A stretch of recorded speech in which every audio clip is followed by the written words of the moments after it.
Welcome to Artless Nap.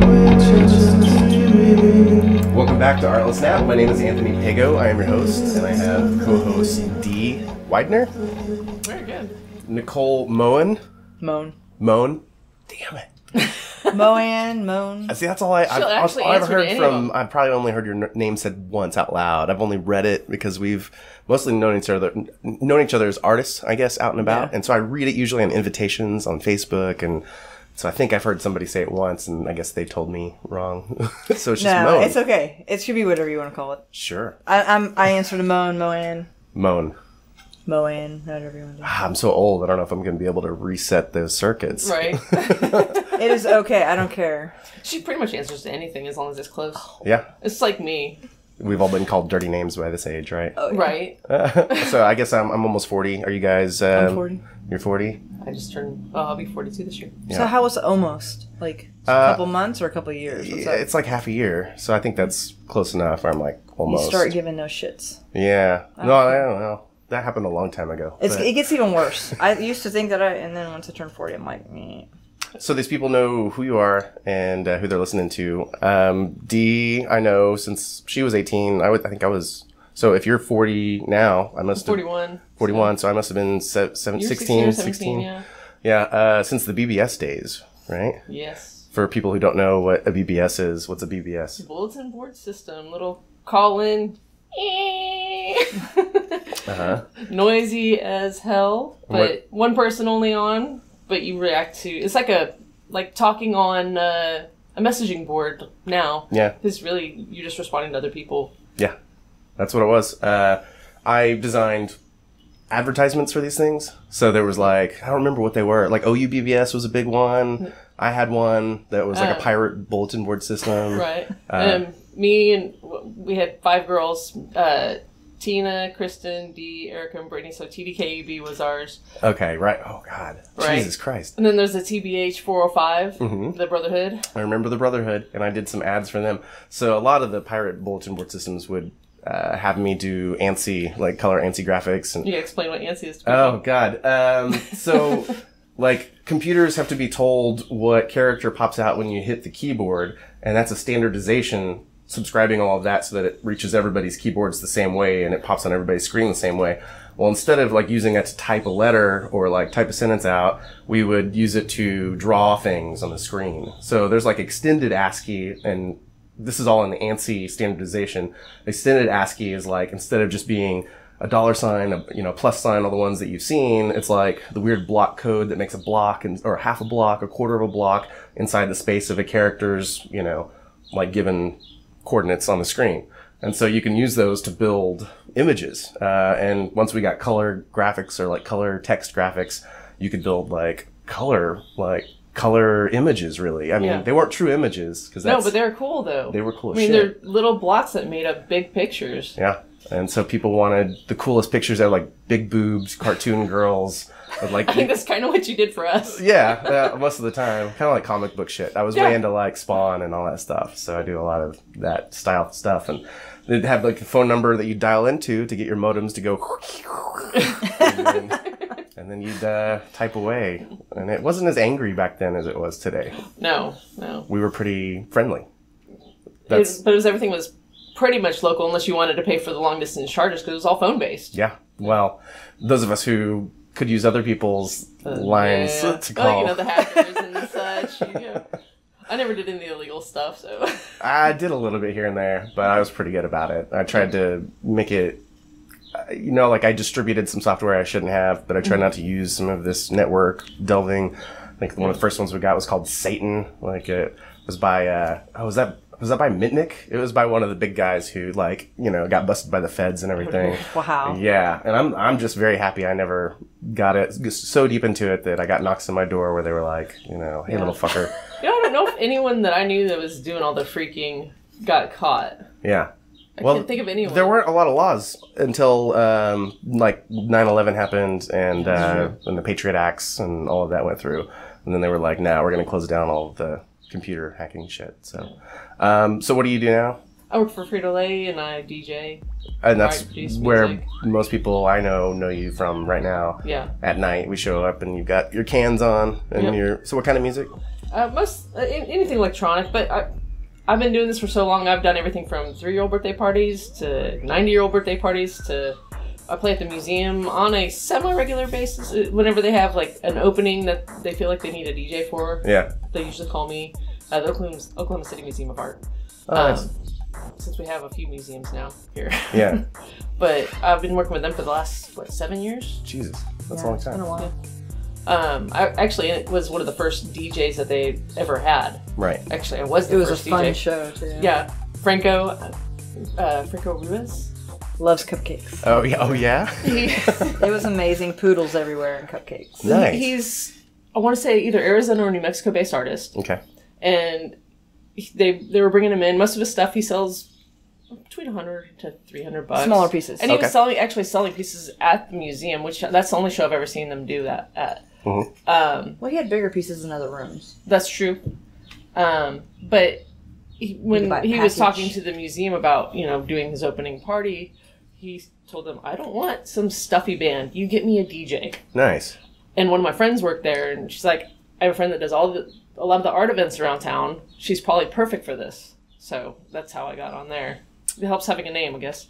Well, funny you should mention getting gigs like that. I have a friend coming in. She's actually my boss. She's the owner of Wine and Palette. I teach people to paint and stuff. She's got a wedding coming up. It's her own. I think they're redoing their vows. What do you call that? Awesome. What's it called? I always forget. Yeah, remaking your vows or...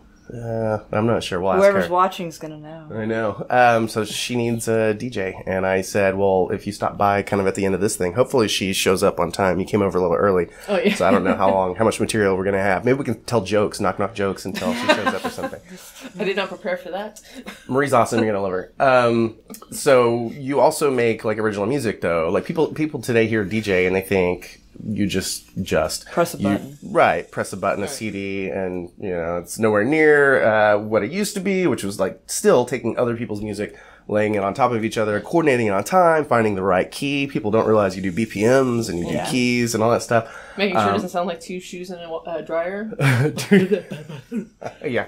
So that's what happens when you don't match the beats, right? Yeah. Oh, yeah. It's a train wreck. And if you're not a DJ, you're not going to miss the stuff that's just a little bit off. But if you are in a room and it's there's been times that I've been in just room full of DJs and someone's up there and just screwing up a mix. I bet and all of us are looking at each other, but everyone else who doesn't know, they have no clue. So you're cringing for real on the inside. Yeah. And that's what all of our worst fears, making that mistake that just sounds like hell out there. Us neophytes, all we can think of is the record scratch. When you just pull the record. Yeah, that's the train wreck, right? Yeah. But you do make your own original music. How do you make this music? I mostly work in Logic. Okay. I play with different sounds and samples. Sometimes I just hook up a microphone and put some weird sound out of my mouth or just warp the crap out of it. Or sometimes I just play with the... Or a dryer.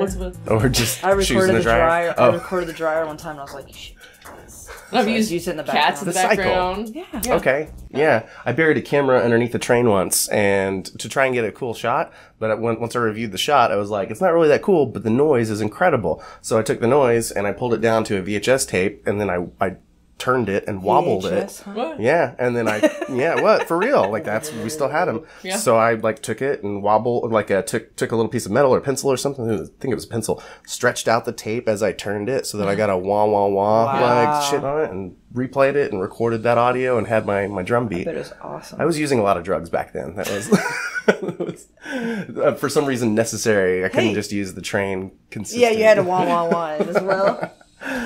You wanted to change it even more. That's art, though, really. I mean, taking something that already exists and making it your own. Changing it up. That's a lot of art. Especially these days where people just... There's so much saturation of everything. Right. And you do know about this because you use another medium, not sound. What medium do you use? I mainly work with clay or mixed media. Okay. And you make something that the whole city... I don't know. This has got to be beyond the city. Have you done shows in other states, other countries? Yeah. Other countries? I've done it in London before. Wow. Well, that fucking counts to me. Yeah, London was awesome. Yeah, they really didn't like us there in London, but it was great. Whoa, wait a minute. Did they take, because you're American, did they take you as like a hick and an idiot? And... Well, it was funny. Whenever they found out where we were from, they were like, so do you live in teepees? And I'm like... Oh, God. When you said Oklahoma? Yeah. Oh, God. And then I had a couple friends that wanted to act like they lived there. Yeah. With how they, they would speak like they lived in London. And they would, he opened up the bar door and was like... How y'all mates doing? And I'm like, oh my gosh, dude, I can't. And everybody in the bar turned around and looked at him and was like... Yeah, that just hurts to hear those combinations of fake Oklahoma plus the mates. Which mates isn't even English at right, all. it's like Australian, right? Yeah. I'm just picturing the whole teepees thing, like what they think there's just a bunch of teepees for miles surrounding the Thunderdome. Something, yeah. That's the only, they've seen like everybody. 2 men enter, 1 man leave. I was like, we have the internet, you guys. If we have the internet, do you think we're in our teepee, like...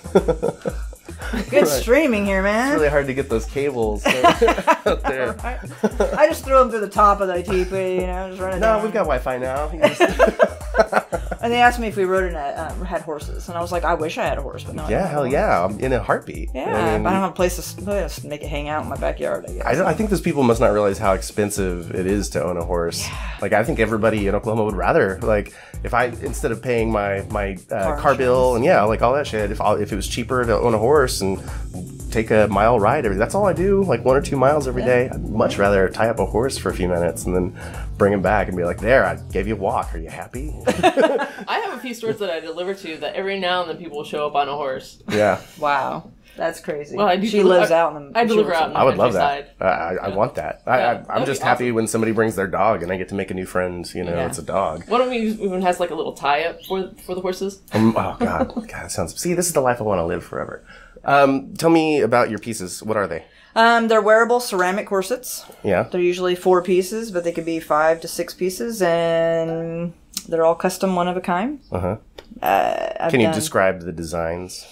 Well, I can do wedding, steampunk, everything, but it's cool. I have weird names for everything. Like I have spindle or keyhole. What else? Floral. I have everything you can imagine, but.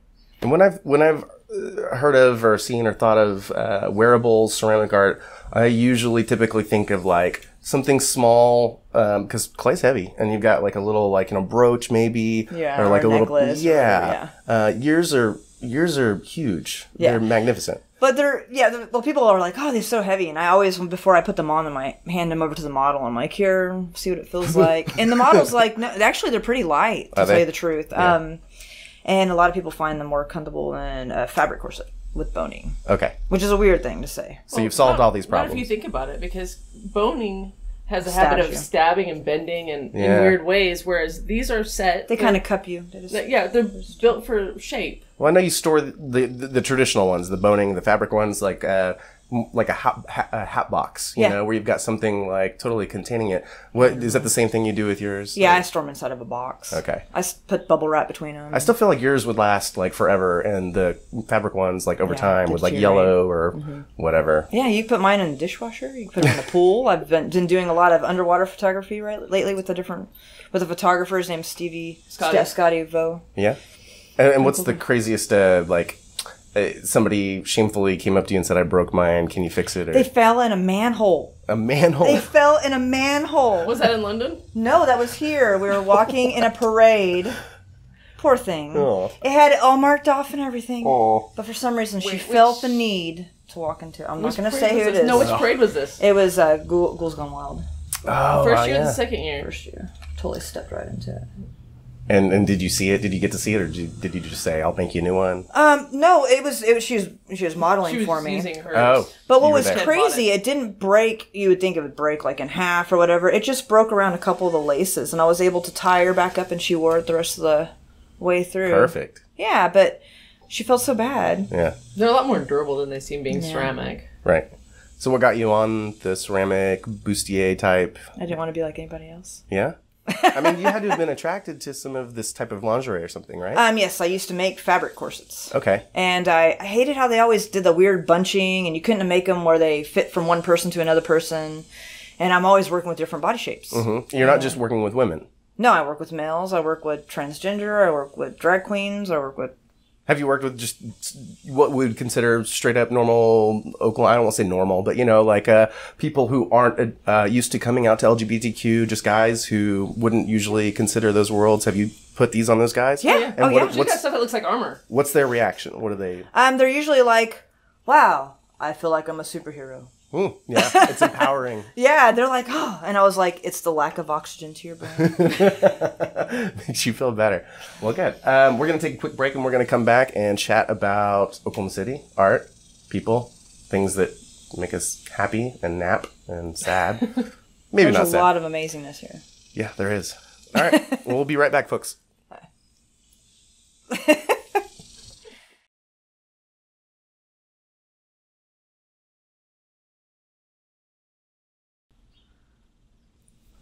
Welcome back to Artless Nap.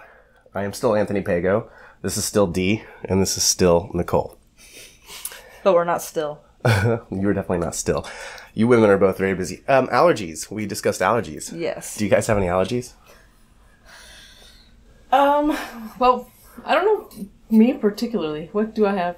Oh, you're just some weird. things give me migraines. Yeah? And an actual migraine, like that you have to put the blanket over your head and rock yourself, yeah. like kind of migraine? Yeah, well, migraines run in my family anyways. Okay. So I've had them since the age of 9. Mostly it's hormones, but certain smells will set me off. Really? Smells? No patchouli, no non-champa, no... Yeah.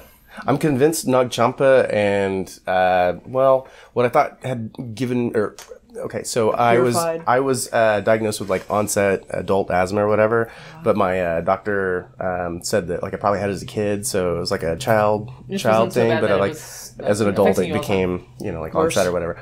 Yeah, and I am convinced it was because of the Nag Champa and like being around fires outside all day. I was like barbecuing for people. We were playing in bands and always barbecuing, always burning shit in like the wood pile and stuff, and so I was just always inhaling particulate matter and stuff. But smells will do this for you? You can't burn incense at all. It's right, crazy. Instant migraine. Even like some stuff that you put in your hair, like the other some day, perfumes. Yeah. I was putting stuff in my hair, and she was like, she had to leave the room. Wow. Yeah. I was like, Well, there's a lot of like, usually women's cologne, but like, oh man, Old Spice does that to me God, too. it kills me. It just everything constricts and feels bad. And you want to tell those people like, but some people I've told, there was this one lady that wore this really fruity floral perfume, and every time I saw her, I was like, and she's like, it's like I was avoiding her, but I was like, it's your perfume. Mm-hmm. As soon as I come in contact with you, it's like starts here, and then all of a sudden it's at the back of my head, and I have a migraine. And I'm like, I don't know what it is about your perfume, but it does it to me. Yeah. And what do you do to resolve your? Is it just time? You just ice pack and sleep. Dark room. And I don't try to take anything for it. I don't like to put a whole bunch of stuff in my body. And sometimes takes takes what is that? Excedrin migraine. We just started with that again. Well, it stopped working for a long time. Like I said, I've had them since I was 9, so I was taking stuff like that, and then just stopped working. Right. And didn't take it for a few years, and just here recently, I got a really bad migraine. She went and got me some. Aww. And the reason you know so much about each other's headaches and the cures to all of that is because you're married. Yes. And you got married how long ago? We were married in 2014. And so was this right after America legalized? Yes, like 2 weeks later. 2 weeks later. Yeah. And how was that for you guys? Like, was this a coincidence that you could then get married, or had you been waiting until this was available? Well, we had talked about going out of state, but we decided, since we have 3 kids, that financially, that's not the smart way to go about it. Yeah. We can still do everything we needed to do. And in Oklahoma, it wasn't going to be recognized anyways. Right. So we decided if it ever became legalized in Oklahoma, we'd get married here. And the timing ended up being because it was in the open enrollment for insurance that I needed to get them on my insurance. So we had to get married quickly. Yeah. Okay. But I mean, she was already on my insurance, but because the kids weren't, the kids weren't, because we weren't married yet. Yeah. So once we got married, I could put all the kids. What an odd reason, Like, right. Well, they were still covered by Sooner Care until it became legal for us to be married, and then because we lived together, we cohabitated, we would have to claim each other. Yeah. So we would have lost the Sooner Care and the best thing was just to put them on mine, so we didn't have to worry about that at all. See, and I think this is going to backfire for Trump right now. And I don't try to make every episode about politics. I try not to, in fact. But this week, in fact, I think yesterday, Trump ordered the government, the U.S. government, to stop making temporarily some payments for Obamacare.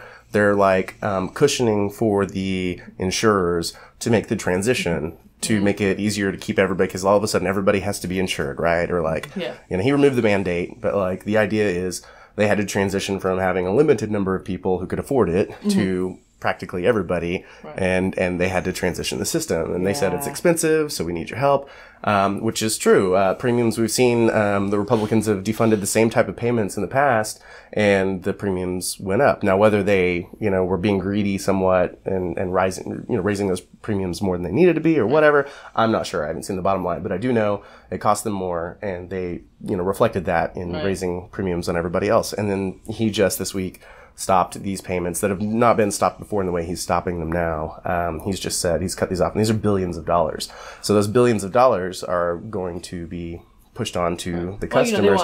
Well, here's my thought. Like, they're not really thinking this out, because, gay marriage is legal. And so this situation that you're describing is going to happen all over the country. They're going to be like, well, our premiums have gone up. We were paying for Obamacare, but honey, we're going to have to get married because then I can get on your family plan and it's going to be cheaper. They're going to be causing gay marriage, which is exactly the opposite of what they want.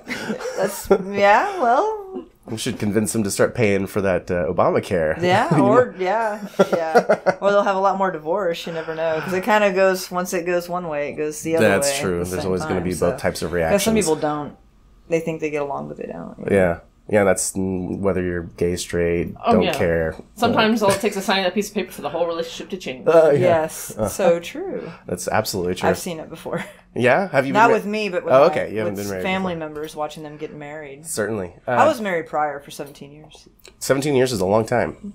Yeah. The same person. I think I know the gentleman, wasn't it? Jason. Yeah, he was a friend of our family's. I don't know if you know Jason Murray. He's a big, tall, bald guy. Yeah. He was my brother-in-law for a long time. Then, of course, my sister divorced him, and crazy world. It happens a lot. Things, and that was a long marriage too. And then all of a sudden, just things happen. I think people change, they grow, they learn, they become different people as they learn. That's fine. Yeah. In fact, I'd rather sometimes people. You're just not compatible anymore. I'd like for people to divorce when it's affecting the kids. When the kids are, being damaged, then it's time to go. It's not for the kids anymore. Right. Yeah. It's for some. So, well, what have you guys done outside of the romantic world? Have you started some other projects? Are you working on things with other people? Are there artists in Oklahoma City that you like that you need to push, their projects? Are you going to help somebody do something? Wow. I'm actually really pushing our middle daughter, which is kind of I know that's not somebody else outside of my world or whatever, but my middle daughter, her name's Astrid, and she has really wanted to start doing the arts a lot. All of them. All the arts. All the arts. Everything. Anything she can mess with, she wants to mess with. Yeah, she wants. You should see her art studio. It's full of every medium you could ever imagine. Yeah, and so what are you going to do? What are you going to help her with? She just got in a show down in Paseo. Oh, great! So, I think this is her second show now, print show. I think third with the only way that we help her is that whenever she is like, "Hey, I want to try this," we just like. But you've also shown her the ropes as far as going and applying for shows. Bio. Website. Business cards. How to approach people. Yeah, she has her own business cards and everything. And see, I'm really shy. People don't think you're really shy. I'm shy. I know, right? No, I'm actually really... And some people take it for her being stuck up just because she's in a situation that she's not feeling super comfortable in, so she'll sit back and watch. Yeah. So I'm kind of shy, and so since she's been wanting to do this, I've been trying to take off the shy cloak and try to be more out there. And so I was part of a show because she wanted to enter it, but she was like, I would like for you to do it too, and I got included in the show, which I was just like, I just did it for shits and grins. Yeah. I did, and I was like, and I got accepted, and I was like, wow. That's like way better than those like father-daughter dances or the mother-daughter dances. Do they do mother-daughter dances? Mother-son dances. Well, I figure like the equivalent to that is like the stage moms who have like the kid that they put up there in the little outfits and make them wearing routines. Yes, poor children. Yeah. I mean, it's one thing if parents are living, to do it, but if you're like this is what you're going to do. The parents are usually living through their children sometimes. I totally agree. Yeah. Or, that's pretty much it. You had mentioned you might have to install some internet filters or something. Yeah. Is there a reason why? I mean... Well, whenever you're walking into the room and they turn the computer. Uh-huh. And I'm like, you're turning the computer from me. Maybe I need to look to see what you're... You don't think they're writing that novel that's going to get published in 9 months or something? That'd be nice, but I think... But sometimes whenever my youngest... Because I have 3 kids, or we have 3 kids. She, whenever she works on art, because she... Whenever the oldest was doing art, the middle one was like, I'm horrible at it. And then the oldest found a boyfriend and stopped working on art. Yeah. And so then it was kind of like the middle kid grabbed all of, I'm going to do this. And so now the youngest, she's like, I don't feel like I'm up to that potential. So she'll hide her art. Oh, interesting. And I'm like, that's too bad because I would love to see it. And she's like, oh, no, it's not as good as Astrid's. And I was like, I don't want to hear that. Yeah. Well, no. But, the only thing that's going to make it better is practice and getting a little bit of helpful critiques here and there. Oh, see, I was thinking like lock piano. her in a room and spank her until she gets her art and shows it to everybody. That's not the way to go. No. Break out the belts. Right. No. What's Snap, the best? snap. What are some of the best tips or like tools you've gathered in learning how to rear children? Like what's your go-to? Communication. If they're old enough to ask, they're old enough to get at least some sort of answer. Yeah. You might have to moderate what that answer is. If they ask more questions, well, there's sometimes, let's talk about this a little bit later when you're old enough to understand it a little bit more. Yeah. But we've been really open with them about everything. I think sometimes people, whenever they want their kids to be open with them, but whenever they are open with them, they kind of like the parents lose their shit. Or they shut them down. They shut them down instead of letting them just say the full thing. Gotcha. And so whenever my kids are wanting to say something to me, I'm just like, tell me everything. And I do not ever give a facial expression, no matter what. Even if I'm like, as soon as they walk out of the room, I'm like, oh shit, oh shit, oh shit, oh shit, oh shit. I mean, if I ever become a parent, that makes me think I should take an acting class ahead of time. I don't know that you just have to learn. And what the deal is that you always have to watch out to what you say. So it's like you have to pick your battles. That's how it is in a relationship as well with a partner or anybody. Yeah. You have to kind of pick your battles to realize how you should go about doing it. Because if you don't, they're going to put those walls up to you. Yeah, you're definitely not going to agree all the time. No. Right. But learning to work through those disagreements and find some sort of middle ground so that people can feel like they're not, like they are valued. And they need to hear the word no. Oh, yeah? Oh, definitely. Some people never tell their kids no. And so I think that whenever they do hear no, once they grow up, they lose their shit. Yeah. So do you think that this applies to, sorry to jump like topics, but do you think this applies, because I'm genuinely curious, do you think this applies to people in the business world? Do you think some people you're picking your battles with and some people you are recognizing need to hear the word no? Oh, definitely. Yeah. Like my day-to-day job, I work for Frito-Lay. And there's people who think that they need to have every single thing in their store. No, they don't. Some stuff is not going to move. It's not going to sell. I've tried it already and it didn't move, but they have to have it. I'm like, so I give them the option of, if you want this, you have to buy the whole case and you have to eat the loss on it, because otherwise it comes out of my paycheck. Right. And I can only get things in full cases. So if it really means that much to you that you have this in your store, you get to eat it. This is how this is going to work. So this reminds me of, you're a specialist in this scenario, kind of like a scientist. You've done the science, you've done the work. Sure, it's not like 1,000 experiments, or like you didn't do 1,000 varieties on 1,000 different people in that one store. But they're saying they're not hearing your experiential knowledge, like they're not believing your expertise. This reminds me of like what we're doing with reproduction and children in the government. They're trying to reduce like teen pregnancy issues, like numbers, by giving them abstinence. And it's like, but what the experts will tell you, abstinence doesn't work. Telling people don't do it isn't going to work. They're still going to experiment, right? But now they don't have the tools to protect themselves. Your hormones are raging, right? But they want to try everything. Well, let's just try God's way, not having sex, right? Right. But kids have sex. Kids are going to have sex. Yeah. I mean, God forbid you have to have, as an adult, sex with somebody who hasn't had sex until they were 32 or 28. Right. This is not something I want to wish on my kids. Yeah. Let's let you be the most awkward person who's definitely not getting married because you don't know what a hand job is, which hand to give it with. Right? I mean, you got to experiment. Yeah. Yeah, it's kind of, well, Yeah, and okay, and about the whole saying no to things. Okay, so I'm cool with art shows saying, no, your artwork was not chosen. Mm-hmm. But I really want them to tell you why it was not chosen. That's a great idea. So I want them to tell me, was my resolution of my image too low? Did it not go into the theme? Did it, tell me. Were you not feeling the piece? Because some places, they don't tell you. And so... In almost every art show that you apply for, you have to pay to just even apply. Yeah. And so you think they would take that time to at least say, instead of going, nope, or just even say, we met our numbers. Yeah. Something. I feel like we could start a union on that based on this, yeah. And then start picketing outside, all these places, because it happens all the time. But there is one place that my daughter applied to, and they told her exactly, and she said, I respect these people. Wow, that's really cool. I went to Tulsa a couple years back just to check it out, and I was super impressed with what they've done downtown in the galleries. Yeah.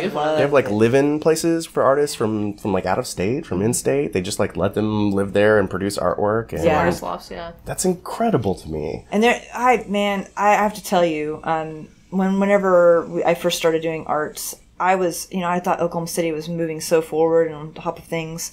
But then I didn't go up to Tulsa for a while, and I got accepted to go to a show up there, and I was blown away by how open-armed they are. Yeah. Here it's like we're kind of niche-y, and I wish it wasn't that way. Like, well, I know you, or and I'm not going to say the place, but I for 6 years told them I would love to be part of the show.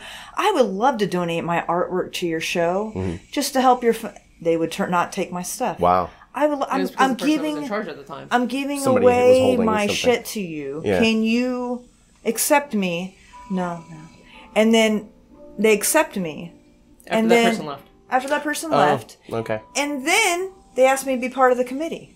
Oh, see, there it is. Oh shit. Yeah. Like I'm like, Now, I've actually noticed that there are cliques, and I do not like it. It should not be. No, it's awful. This city's really bad about it. When I went to Tulsa, and I didn't stay there, I'm just saying when I visited, they were wholly accepting. They walked me through the building. They told me how to apply for things. They were like, this is available next week if you want, to throw something in there. There was a cool little bar. I don't know if it's called the Art Bar. I'll have to look it up and throw it down in the links or whatever. But it's got like a circular bar, and during the daytime, it is a gallery. So like you walk around and it's like a straight up like done right gallery, and then at night it transitions into like a jazz bar kind of thing where there's live music, and it's a full on bar. They have supplies set up like around ready for you to. I mean, they've gone above for you to art. Right. I mean, can you imagine like if all of the galleries around here put out supplies and stuff like that? It doesn't feel that inviting to me. Now, I'm not digging on everybody, because everybody is trying to make it, and they've got this business model, and you've got to seem professional. You have to be professional, and you have to like there's certain standards. People don't understand. You can't just throw together. No, you cannot. You can't put lights on the ceiling and then art on the wall and expect people to come in. No, it doesn't work that way. So these people have gone above and beyond and done it exactly right to spec, and they have like these supplies, and it transitions from one type of business to the next, and I feel like that's pretty necessary today. You have to do kind of multiple things. Yeah, definitely. Yeah, like that's why we bring music into like galleries and stuff. It's not just that quiet thing. They have shows. Shows are what bring eyes in and let them realize, oh, this place is still open, and there's different type of people filter in and out instead of just one type. Yeah, and some of these, some of the galleries around here are nonprofit, like IAO. Right. And we actually got a show coming up with them that they do every year called Biting the Apple. They pushed it back a little bit this year. Did they? Yeah. They're taking submissions until the 15th. Yeah. It's an erotic art show. Mm-hmm. I've DJ'd several of them. I'm doing this one this year also. What's the date? The 21st? No, the 17th and 18th is Biting the Apple. Nice. Next month? Of August. Okay, thank goodness. They're taking submissions until the 15th of July. I thought I was going to be out of town. Like, oh no. Yeah. Sorry, I didn't mean the panic of an artist. Yeah. Right. But the IOs, that's another good place to explain too. Is they've gone through a lot of stuff, and it's because they're committee driven, and it matters on how people feel that are part of the committee. If sometimes they choose for the curation of the show and everything, just it really matters. I've seen it happen too, and it's another thing where I couldn't remember most of their names, but I never would want to mention them because I don't feel like each of those people were horrible people. Yeah, no, they just didn't. And plus, you don't know sometimes. Yeah, you have no idea if this one thing that you're going to do is going to make you know, a train wreck. Yeah, especially when you've already got clicks. Like, any small little action can tear the whole thing apart. Well, we're going to take a real quick break, and we will be right back and talk about more life, art, living in Oklahoma City, and everything else.